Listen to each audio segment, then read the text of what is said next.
presentación, está bueno el calor, ¿verdad? Entonces trataremos de dar algunos datos que tal vez algunos ya conozcan, se familiaricen, pero sabemos bien que el cultivo de ajonjolí pues es una opción que hemos tenido aquí en el valle y que ha sido un cultivo que a pesar de cada ciclo que se presenta, pues sabemos que es atípico, ¿no? Las condiciones son muy diferentes, pero cuando nos toca establecerlo y ha habido condiciones deseables, pues nos ha dado resultados. Bueno, para empezar, normalmente ya sabemos la importancia del cultivo, ¿no? Normalmente cuando hablamos de este cultivo, pues hablamos de un cultivo que normalmente lo conocemos por ser de temporal. Sin embargo, aquí en el Valle del Carrizo lo hemos adoptado muy bien. De hecho, nos ha tocado comparar en otros estados, como Jalisco, Guerrero, Michoacán y también Sonora. Y resulta ser que este cultivo pues ha agarrado un poco de espacio en la superficie que se establece en los diferentes estados, ¿no? Normalmente hablamos que Sinaloa, Guerrero, Michoacán, Oaxaca, Jalisco han sobresalido en superficie sembrada.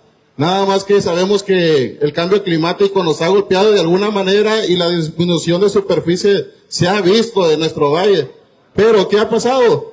Resulta ser que en años pasados la superficie ha incrementado en otros estados, ¿no? En Sonora, pero en el Valle del Carrizo pues no se ha dejado de sembrar por ser un cultivo que nos ha dejado utilidades buenas cuando las condiciones nos lo han permitido.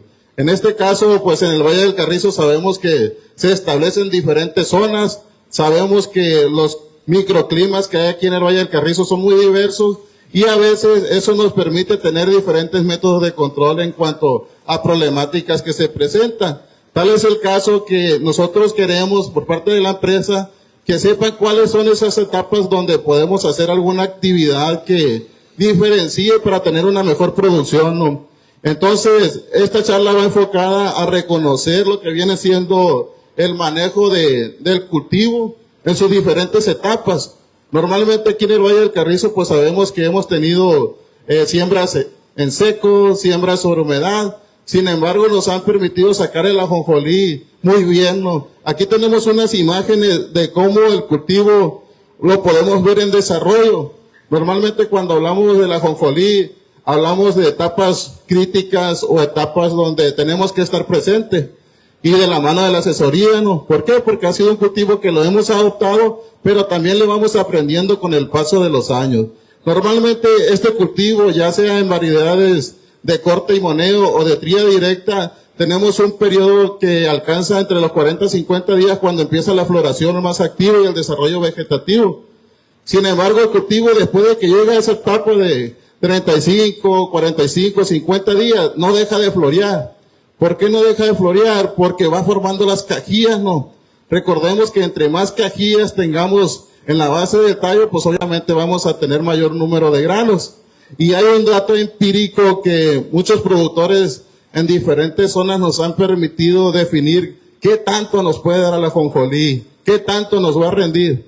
Hemos andado en capacitaciones aquí en lo que viene siendo todo Sinaloa por parte de la empresa y nos han comentado que un rasgo que el productor toma para considerar cuánto me va a producir, nos dicen, si ya tengo una cuarta formada de cajilla, en promedio me va a dar de producción 100 kilos por cuarta que yo tenga formada. Es un dato empírico, ¿no? Que normalmente el productor determine, que lo hemos estado observando en el desarrollo de este cultivo.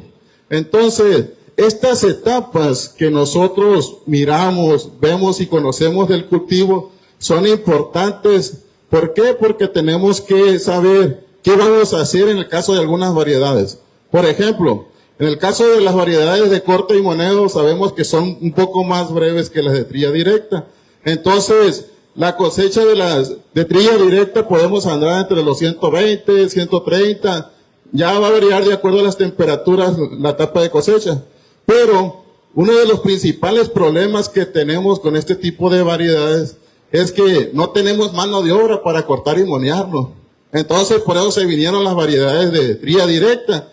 Y una de las que ha sobresalido acá en nuestra región fue la variedad de Choaquila, ¿no? Que esperamos a que se nos dé la madurez fisiológica.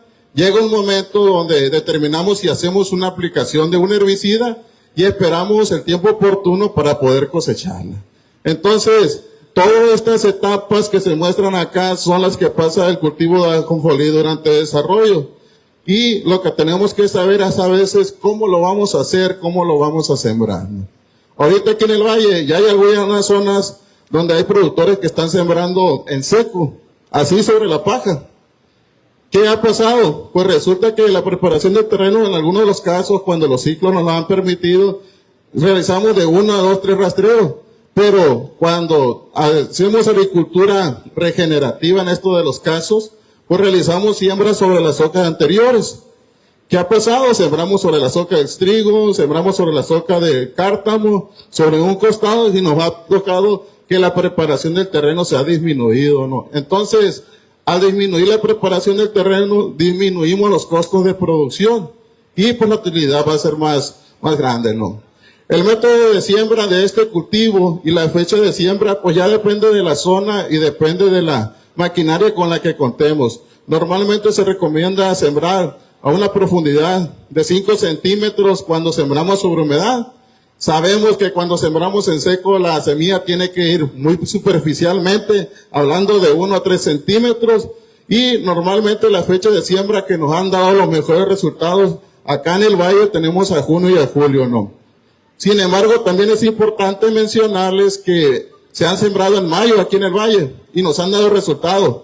Ahora, ¿qué pasa si sembramos en fecha de siembra un poco más tardía? ¿Se puede o no se puede?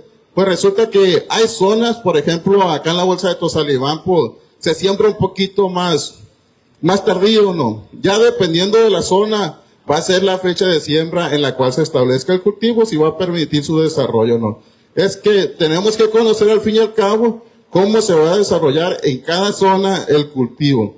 Ahorita les puedo decir, acá en el sur de Sonora, ya hay ajonjolí que ya están nacidos. Ya en mayo sembraron aquella zona. Ahorita así como aquí en Sinaloa, pues ya sembraban sobre humedad, otros están sembrando en seco, ¿no? Entonces, pues ya la maquinaria va a depender, como les digo, de la maquinaria que tengamos a la mano. Nosotros hemos utilizado sembradores de precisión que se le ha adoptado el bote de la sembradora tipo Gandhi que conocemos normalmente. Pueden ser de 4, de 6 surcos, o la sembradora del Bajío, que es una sembradora que nos permite sembrar sobre encima de la paja y pues no rastrearnos. Sobre la marca anterior nos vamos y reducimos esos gastos que tenemos en la preparación del terreno. Entonces, la maquinaria empleada puede ser diversa, ¿no? Este es un ejemplo de una maquinaria de un productor de aquí del valle que tiene 2 barras y resulta ser que tiene específicamente unos discos cortadores.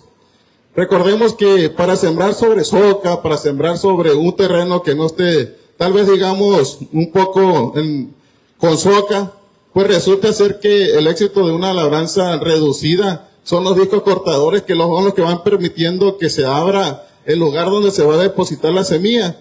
Y pues la maquinaria empleada puede variar en cuanto al sistema que traiga, pero la finalidad es la misma, ¿no? Lograr depositar la semilla en el lugar y en el tiempo oportuno. Aquí tenemos otro ejemplo de una sembradora del Bajío, también adaptada con los botes, y pues esta es la maquinaria que hemos venido empleando, ¿no?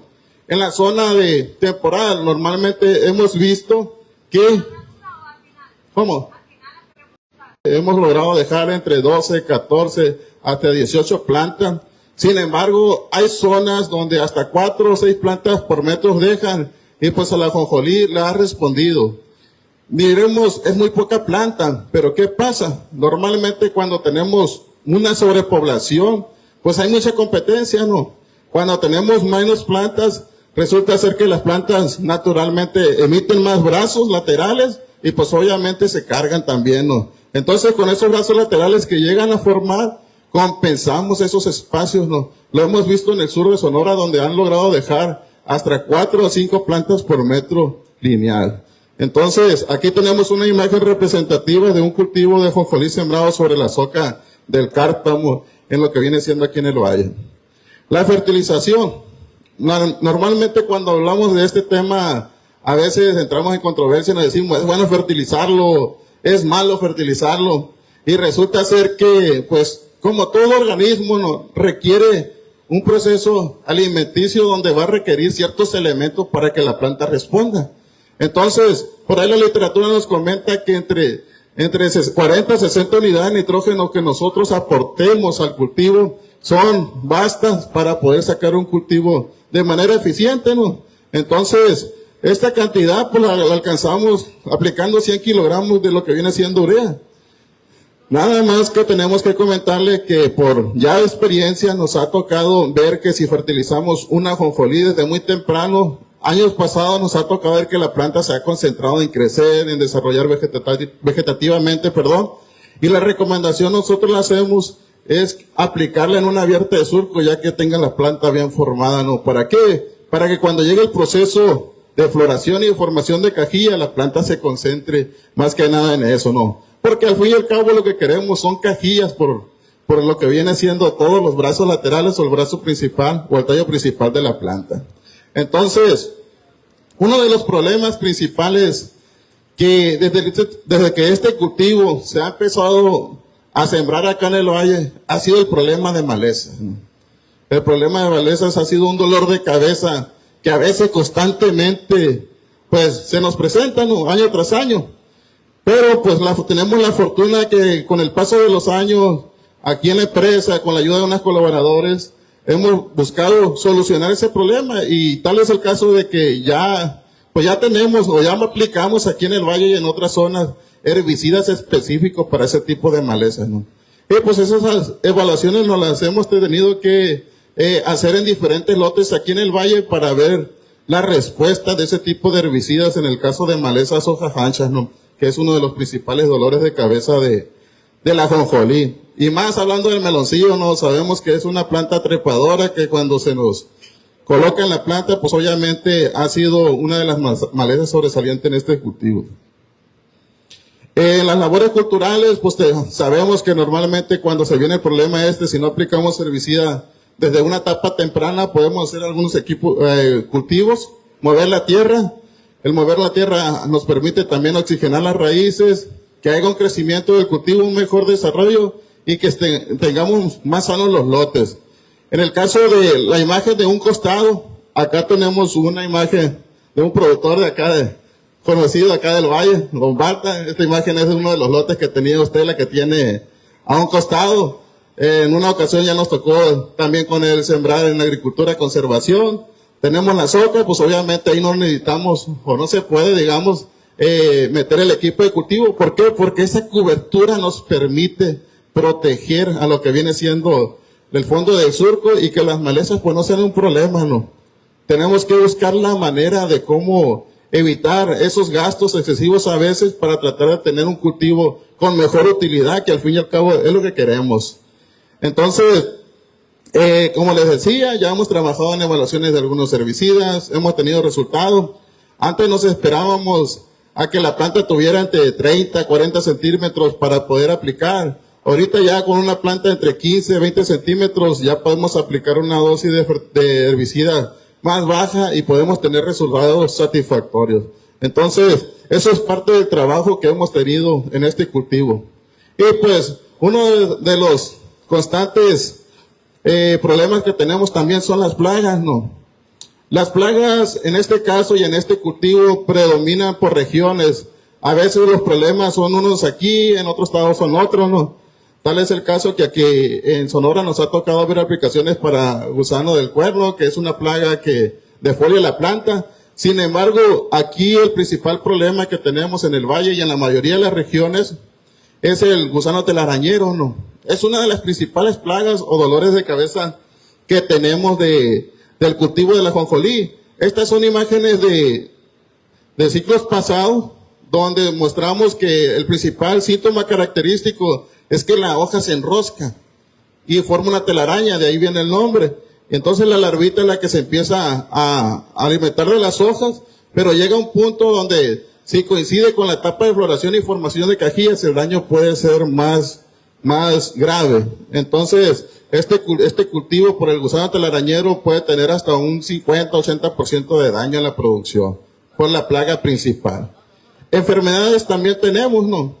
Normalmente es necesario comentarles que este cultivo pues tiene orígenes muy vastos, ¿no? Se siembra en la sierra, viene de aquella zona. De hecho, en la zona del estado de Sinaloa, las regiones donde más siembra ajonjolí tenemos Choy, Sinaloa de Leyva, la Cruz de Lota, y resulta ser que no le gusta mucho el agua a este cultivo. Nos ha tocado ver lotes donde tenemos parcelas planas, que no hay un declive, y pues resulta ser que se encharca y empezamos a tener problemas de pudriciones de las raíces. Algunos de los patógenos o problemas de enfermedades son más que nada hongos, ¿no? En este caso.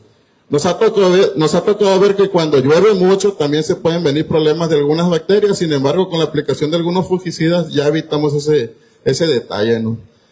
En cuanto a las características de qué debo de tomar yo en cuenta para poder realizar una buena cosecha, pues también hay algunos aspectos que debemos conocer.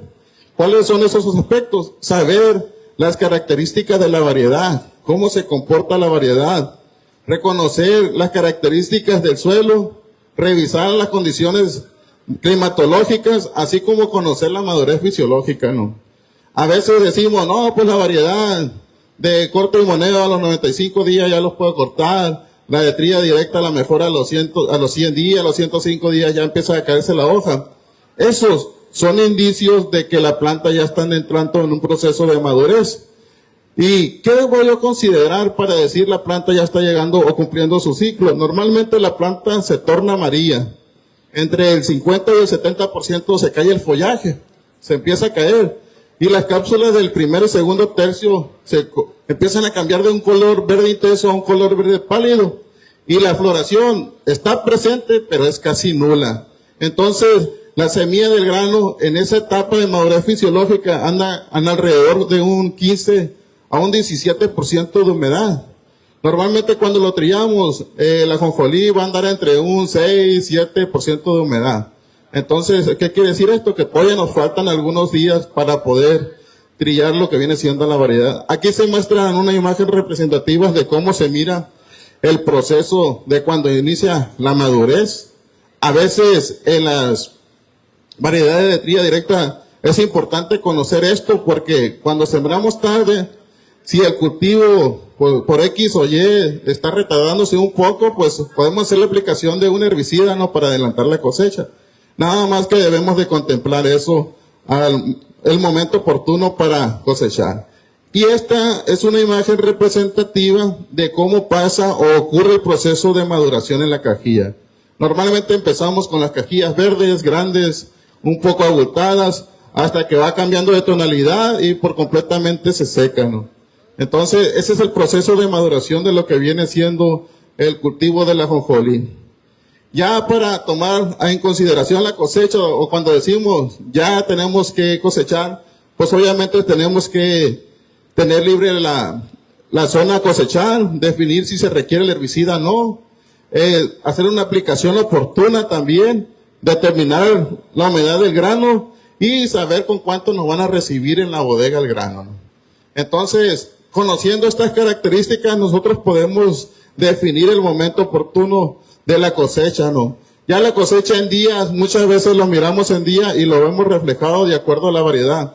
Recordemos que las de trilla, de corte y moneda, son un poquito más precoces y las de trilla directa son un poquito más largas, ¿no? En cuanto a días.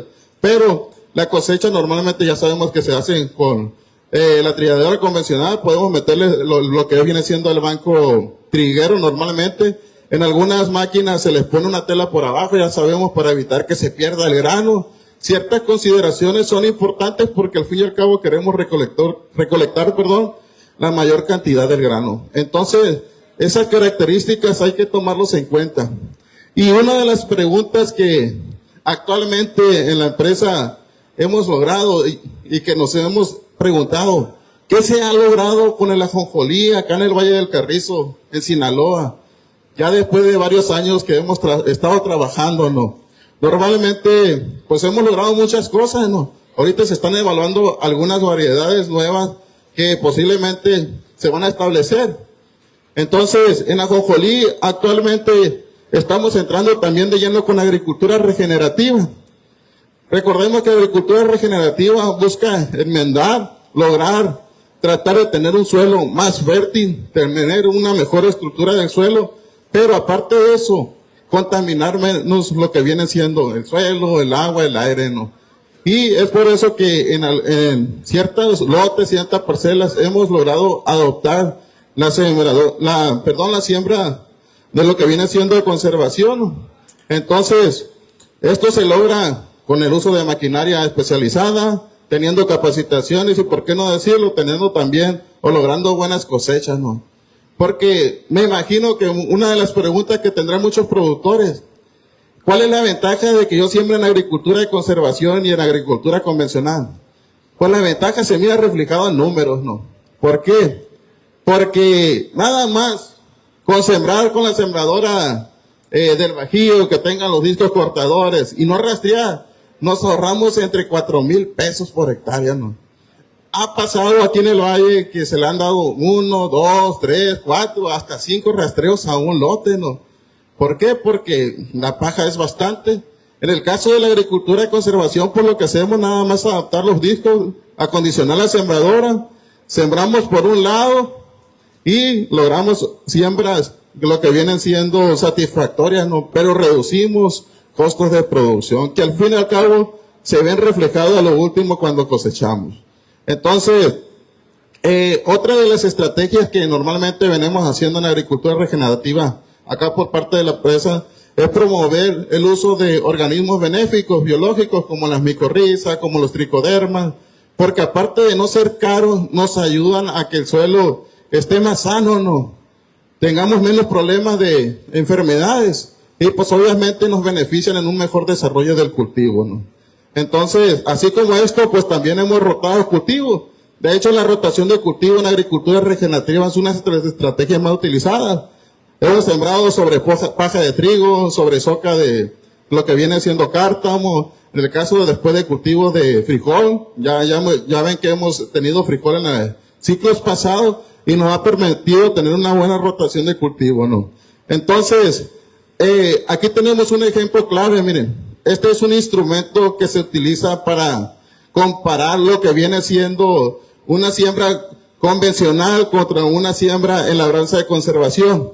En labranza convencional, pues lo que hacemos es rastreamos, quitamos la paja, se disminuye, pero cuando realizamos unas siembras de conservación, normalmente la paja se conserva en nuestro lote.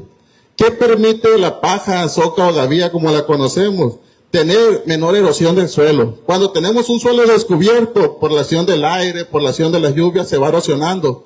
En el caso de cuando tenemos un suelo cubierto por lo que viene siendo la soca, pues obviamente hasta el agua sale más clara, ¿no? ¿Por qué? Porque tenemos más material vegetal en el suelo. Y esto hace que obviamente el suelo tenga mejores características, tenga mayor contenido de materia orgánica, que a veces cuando tenemos suelos descubiertos, hasta los problemas se ven más fuertes, ¿no? Tal es el caso de gallina ciega, por decir un caso, ¿no? Cuando se quema una soca, cuando se hacen pacas, pues resulta que este insecto come materia orgánica. Si no tenemos materia orgánica, pues ¿qué es lo primero que va a hacer este insecto? Pues obviamente se va a ir sobre lo que salga. Si tenemos raíces, se va a ir sobre las raíces y el problema lo vamos a ver reflejado en los suelos.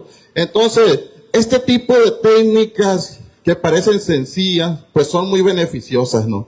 En el caso de el uso de tecnologías, allá en la parte trasera tenemos un equipo. Es un equipo que prácticamente hemos tenido trabajando con lo que viene siendo unas plataformas con Bimbo, y resulta ser que ese equipo nos permite, si se lo pueden traer por favor, nos permite, es una estación meteorológica, ¿no? En conjunto en la agricultura regenerativa hemos tratado de que se complemente con el uso de tecnologías. ¿Para qué? Para contaminar menos, ¿no? Que es uno de los propósitos. Este equipo que traemos aquí normalmente es un equipo que simula una estación aerometeorológica. Este equipo permite colocarlo en diferentes puntos del valle y nos arroja datos climatológicos. Está compuesto de lo que viene siendo un panel solar. Este panel solar permite captar lo que viene siendo la energía en el día. En la parte de arriba tenemos un organismo como un sensor, un plato, que permite captar a través del satélite pues prácticamente los datos y nos arrojan en la computadora, en el teléfono, temperaturas, corrientes de aire, nos arrojan, si lo tenemos en un cultivo, nos arrojan si el cultivo está deficiente de algo. Se llama nivel de desarrollo vegetativo, ¿no? O la cantidad de clorofila que tenemos en las plantas. Y con una aplicación en el teléfono nos determina si a lo mejor le falta nitrógeno, a lo mejor tiene ese estrés hídrico. Nos marca con sensores todo eso en una aplicación y lo estamos estableciendo en ciertos lotes para definir cómo es que las condiciones se están presentando en lo que viene siendo Valle del Carrizo. Entonces, si se dan cuenta ahorita, empresas Afinsa, por lo que viene siendo ya el avance de los proyectos, en este caso Trigo, así con la empresa Sinaloani, con el FIRA, pues ha buscado estrategias que permitan desarrollar los cultivos con mejores alternativas de producción. Entonces, así como este equipo, el implemento de agricultura de conservación, pues también hemos tenido el uso de drones, ¿no? Acá tenemos un dron. Normalmente nos podemos dar cuenta que tanto ajonjolí en ciclos pasados ya se está utilizando el dron para sembrar el ajonjolí, ¿no? Normalmente el dron lo que tenemos es que se le adapta un equipo como este. Este equipo prácticamente se le deposita la semilla en la parte interna y lo que hacemos es que al depositarle la semilla se coloca sobre lo que viene siendo el dron. En la parte de abajo trae como una tolva, como si fuera la voladora, y obviamente dispersa la semilla en el lote. Esto lo podemos hacer en plano, si rastreamos, si ya tenemos el cultivo, nada después marcamos, y si nos cae una lluvia, ya pues no van a hacer, ¿no? Entonces, si se han dado cuenta, pues es algo que con el paso de los años normalmente se ha logrado, ¿no? Se ha logrado, y pues hemos estado de la mano de empresas de lo que viene siendo FIRA, Sinaloani, para buscar alternativas de producción de ajonjolí. Pues esta sería mi participación. Si hay alguna duda, algún comentario, estamos aquí disponibles.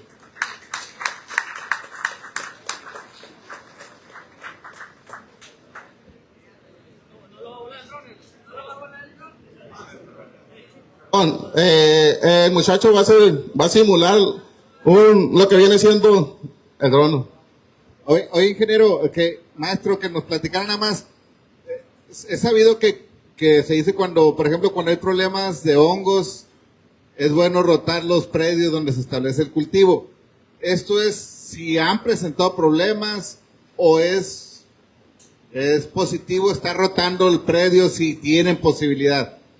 ¿O es realmente casi una obligación? No, mira, normalmente la rotación del cultivo pues ha sido una estrategia de agricultura regenerativa y sí se recomienda. ¿Por qué? Rotar el predio. En el caso del predio igual, no. Normalmente hay patógenos o enfermedades que una vez que llegan no se van a ir de un año para otro año. ¿Qué pasa? Forman unas estructuras, se llaman estructuras de resistencia, de hecho, que van a poder sobrevivir 1, 2, 3, hasta 4 años en el suelo. Entonces, ¿qué hay que buscar? Hay que tratar de seleccionar otros lotes de los que tengan para establecer el cultivo, porque el problema va a estar ahí latente. ¿Qué hacemos nosotros en estos casos? No. Nosotros lo que hacemos es aplicar hongos buenos, lo inoculamos a la semilla de otro cultivo. Imagínense que van a sembrar trigo y después ajonjolí, o frijoles después ajonjolí. Inoculamos con tricoderma, que es un hongo benéfico. Ese hongo pues va a estar trabajando en el suelo, lo va a inocular, y va a estar trabajando sobre el hongo malo, y va a llegar a un punto donde la población pues va a ser menor, ¿no? Pero sí es recomendable rotar los lotes para evitar ese tipo de problemas. Ya nos pasó, de hecho, hay personas que nos marcan muy seguido de acá de la zona de Obregón, que es una zona que está creciendo mucho en ajonjolí, ¿no? De hecho, el año pasado y el año antepasado, algunos productores nos han estado marcando por ese problema de que algunos lotes se secaron completamente por problemas de hongos en el suelo. ¿Y qué hemos hecho? Pues han rotado esos lotes para evitar que el problema, pues obviamente se refleje en pérdidas, ¿no? Entonces es lo que podemos hacer.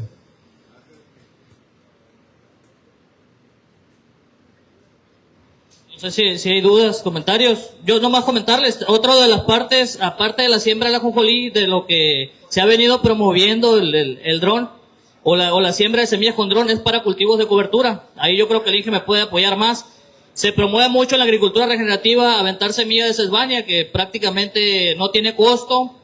Se la avientan, queda como cultivo de cobertura y le aporta nitrógeno al suelo para el siguiente ciclo, ¿no? No sé si quieres comentar, Inge. Sí, de hecho, también es otra de las estrategias, ¿no? tratar de tener un suelo cubierto por temporadas cuando no hay cultivo. Y Sesbania ha sido un cultivo que se ha seguido promoviendo. También hay otras instituciones que no. En este caso, ¿qué pasa con la Sesbania? Es un cultivo de cobertura que lo vamos a sembrar en temporadas después del cultivo prioritario. Imaginemos trigo, maíz. El cultivo se va a establecer sobre la marca convencional, va a cubrir el suelo, pero llega un punto donde ese cultivo lo que hace es que fija nitrógeno, no. Nos ayuda a que el suelo obviamente no esté muy erosionado y no esté muy compactado. Llega un punto donde llega floración y hay que triturarlo e incorporarlo. ¿Qué pasa cuando lo incorporamos? Pues obviamente tenemos mayor contenido de nitrógeno, tenemos mayor contenido de materia orgánica y un suelo más fértil para cuando llegue el nuevo cultivo que pudiera ser trigo o maíz o tengamos un suelo con mejores condiciones. Entonces, los cultivos de cobertura han sido otra opción que se ha implementado en este tipo de agricultura. Bueno, y terminando, complementando lo que decía el Inge, el equipo se llama Arable, lo pueden buscar ahí por internet. La intención era que en el programa, inicialmente cuando nos trajeron nos trajeron de muestra, y en el programa queríamos lanzar alrededor de unas 20 estaciones. ¿Y qué es principalmente lo que medía? Aparte de ser una estación meteorológica, lo que comentaba el ingeniero, medir la deficiencia o si tenía el cultivo nitrógeno, si estaba con nitrógeno de más, ¿no? Medir los niveles de nitrógeno. Alrededor este equipo agarraba como por 20 hectáreas, es lo que nos decían. Entonces, en base a esas lecturas, hacer programas de fertilización. La intención es ponerlos en diferentes zonas del valle y ver qué zonas requieren más fertilizante o están sobrefertilizadas.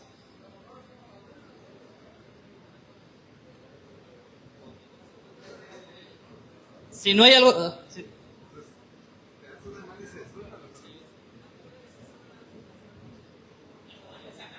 Es como un análisis de suelo. Es algo similar no sé si les tocó escuchar del Green Seeker. Es similar al Green Seeker.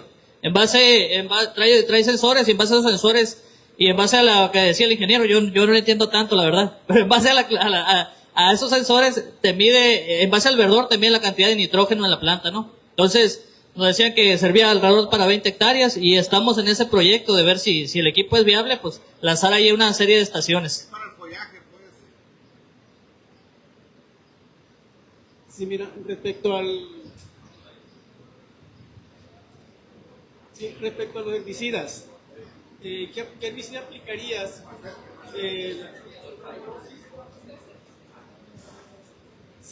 Respecto a los herbicidas, el herbicida que aplicarías, la dosis adecuada para el tamaño que recomendabas ahorita en la aplicación, la dosis y qué efecto residual pudiera haber para cultivos posteriores. En las evaluaciones que hemos hecho, normalmente cuando empezamos ya hace algunos años, por ahí a lo mejor le tocó a algunos, anduvimos junto con otros colaboradores, nos tocó por ahí Manuel Medina, también fue uno de los pioneros en esto, el ingeniero Luis Rodríguez, y resulta ser que las evaluaciones las hicimos antes de llegar a floración, 30 días, entre 25 y 30 días, tratando de que la planta tuviera un promedio de altura entre 30 a 40 centímetros. La aplicación, la dosis que encontramos fue aplicar en un promedio entre 700 y 750 gramos por hectárea de diurón. De hecho, el herbicida, no hay herbicida para ajonjolí que diga en la etiqueta es específico para este cultivo. Y por eso las evaluaciones y por el problema de malezas más que nada. Años posteriores volvimos a evaluar, quisimos buscar una dosis más baja en una etapa más temprana porque a veces se nos viene la lluvia, se nos viene la maleza. Entonces, hicimos unas evaluaciones en Chávez, otras acá en el sur de Sonora, en Jaguara, y resulta ser que aplicamos en ajonjolí muy pequeño y pues nos llevamos el cultivo, ¿no? Es en esas parcelitas de 5 metros. Pero ¿qué pasó? Encontramos que en la altura de un promedio entre 18 y 20 centímetros de la planta, pues normalmente aplicamos dosis de entre 400, 500 y 600 gramos por hectárea. La dosis que nos dio mejor efecto fue la de medio kilo, la de 500 gramos. Y pues obviamente la de 600 también. Nada más que sí tenemos que hacerles saber es que en cualquier cultivo, normalmente cuando aplicamos un herbicida, la humedad determina la efectividad. Entonces, es un valor que debemos de tener cuidado al momento de hacer una recomendación o de hacer una aplicación. ¿Por qué? Porque si no hay la suficiente humedad, pues obviamente el herbicida no va a trabajar al 100%. Y es lo que podemos comentar. Para la residualidad nos hemos dado cuenta que sí tiene algún efecto. Nada más que ahí lo que tenemos que hacer es que en los lotes donde voy a sembrar, obviamente, no tratar de sembrar un cultivo de hoja ancha, ¿no? Porque sabemos que es un herbicida para hoja ancha. Hay que definir lotes donde vamos a sembrar una gramínea, por ejemplo, un maíz, un trigo, y no tratar de sembrar otro cultivo que pudiera afectar. ¿Por qué? Porque no hemos podido lograr evaluar bien la residualidad, pero sí puede tener un efecto negativo. Entonces, todo está en base a la recomendación técnica, ¿no? Si vas a aplicar el herbicida, trata que este lote sea destinado para una gramínea y no tengas un efecto residual. Porque hemos oído comentarios, pero en las evaluaciones no lo hemos visto reflejado todavía. Ingeniero, buenas tardes a todos. Felicitar a Safinsa porque el tema, a pesar de que podemos decir la mayoría, no, ya conocemos el ajonjolí, tenemos años sembrándolo, ¿verdad? Sin embargo, tiene muchos detallitos el ajonjolí, de un año a otro se comporta diferente y la manera de sembrarlo, etcétera, etcétera, las plagas que llegan año con año, que cada vez son, como el caso de la gallina ciega, que se ha ido incrementando mucho, en el caso para el problema de como trozador, en el caso del ajonjolí. El tema es muy bueno y tu exposición, ingeniero Amarillas, maestro en ciencias, ¿no? Muy buena, ha mejorado también, visto que pusiste cosas nuevas ahí en tu exposición. Yo creo que todos aprendemos, ¿no? Yo lo que quiero comentar es algo que comentaba Campoy, por ejemplo, en el caso de lotes que tienen problema de enfermedades en el suelo, pues aplicar en el siguiente cultivo que sea un trigo o un maíz, meter el hongo entomológico para el control de las plagas del suelo, que es como trichoderma, y que automáticamente nos va a proteger el trigo, nos va a proteger el maíz y nos va a proteger al siguiente año si volvemos a sembrar ajonjolí. Ya el problema ya no sería igual, o a lo mejor ya no ni problema tendríamos, ¿no? Con el uso de hongo patógenos, en este caso para control de enfermedades. Yo quiero, y le he dado muchas vueltas, como bien tú lo decías, ingeniero. En la ajonjolí tenemos muchos años sembrando, en Alpina y Carrizo se sembraron hasta 15 a 20 mil hectáreas en mayo, como tú bien lo decías, ¿verdad? Mayo y junio, pero la limitante más que nada ha sido, más que plagas y enfermedades, ha sido el agua, pues todos lo sabemos, ¿verdad? Y se ha ido limitando este cultivo aquí en el Carrizo. Últimamente tenemos que hacerlo, así como este año, ¿verdad? En condiciones de temporal, de lluvias.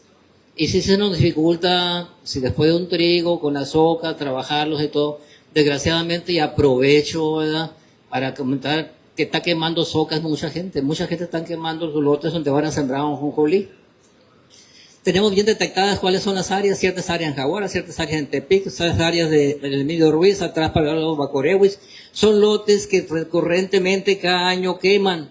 Y por desgracia, a pesar de que hay ley que limita esto, ya es un delito quemar la soca, al final ¿verdad?, cuando se tiene una lista de los quemadores de socas, que normalmente son todos los años los mismos, nuestros líderes en el Carrizo, en lugar de, ok, este señor está actuando mal, este productor está actuando mal, pues lo hacen mal, cubren las consecuencias, ¿no?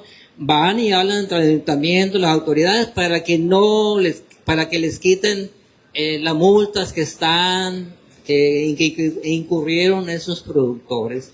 Eso es desgraciadamente nuestros líderes están muy equivocados. Les importa el puro cacahuate, la ecología, les importa el puro cacahuate, la contaminación ambiental, el calentamiento global que traemos aquí en el Valle del Carrizo, ¿verdad? Es más importante sus fines políticos y que no le caigan una multa a alguien que año con año está quemando los lotes. Eso está muy mal, ¿verdad? Es un llamado para sus líderes, ¿verdad? Y yo quiero regresar a lo técnico. En lo técnico, ingeniero, comentarte, como tenemos el limitante del agua para aplicar los riegos, ¿verdad? Por lo menos últimamente damos un riego de asiento y sembrábamos en junio, que también estos últimos 2 años se ha limitado este problema, ¿verdad?, por falta del agua. Tenemos que irnos entonces a las condiciones reales. ¿Cuáles son las condiciones reales que traemos ahorita? Que tenemos que aprovechar para sembrar el ajonjolí, si nos interesa, porque es una alternativa el ajonjolí. Es una visión muy buena que hizo la señora Irene, ¿verdad?, de de ponerle industria a la ajonjolí aquí, porque es una alternativa aquí en el norte de Sinaloa, la siembra de ajonjolí, de temporal, pero también de riego. Pero si nosotros tenemos las condiciones ahorita aquí en el Carrizo de que no tenemos agua disponible para una segunda siembra de verano, ajonjolí o soya, en este caso ajonjolí, pues debemos de aprender cómo sembrar la ajonjolí sobre la soca, cómo hacerlo, ¿verdad? Entonces ya hay varios equipos. Aquí está conmigo Leonardo, tiene un equipo de uno de los que presentaste ahí, ¿verdad? Que puede sembrar sobre la soca. Te vas a ahorrar, como bien lo dijo el ingeniero, ¿verdad? Te vas a ahorrar mucho dinero de preparación y te van a hacer lo mismo. Porque cuando estás sembrando una ajonjolí en pleno tiempo de lluvias, lo siembras y llueve, no te nace. Lo siembras y acaba de nacer, está chiquita la plantita, te cae una lluvia, se tapa. Entonces es muy riesgoso aunque trabaje en la tierra. Entonces es el mismo riesgo trabajar la tierra que de sembrar directamente sobre la soca. La invitación es para todos, ¿verdad? Que le busquemos por ese lado de cómo sembrar ajonjolí sobre la misma soca con esos equipos que muchos ya tienen, ¿verdad? Y que podemos ahorrarnos mucho tiempo, ya sea un poquito antes de la lluvia o al caer la lluvia, tirarlo por encima, ¿verdad? Para que nazca, nada más que queden un poquito en el suelo y vamos a tener una buena planta, ¿verdad?